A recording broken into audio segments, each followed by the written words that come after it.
10 महिन्यापूर्वी आपल्याकडे कोणताही माणूस डॉक्टरकडे गेला, कोणताही, का डॉक्टरनं एकच दणका उठवायचा, पांढऱ्या वाढल्या, तांबड्या कमी झाल्या, तांबड्या वाढल्या, पांढऱ्या कमी झाल्या. मग या 10 महिन्यामध्ये पिशी गेल्या कुठं? खाजवून डोकं तुम्ही बसलेल्यापैकी कोणत्या माणसाच्या पांढऱ्या पिशी तांबड्या पिशी 10 महिन्यात वाढल्या, त्याला म्हणा बॉटवर कर, मी बिल देतो डॉक्टरचं. वाढल्या का? का बरं? पिशी गेल्याच कुठं?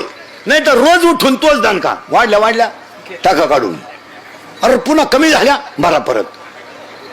हे गेलं कुठं महाराज? हे गेलं कुठं? ऐका, या 10 महिन्यामध्ये लोकांना पिठलं भाकरच मिळाली, चपातीच मिळाली, ज्वारीची भाकर मिळाली, पण घरची आणि चांगली मिळाली. बाहेर जेवायचे लोक बंद झाले, पिठलं भाकरच खाली पण दणकून खाली.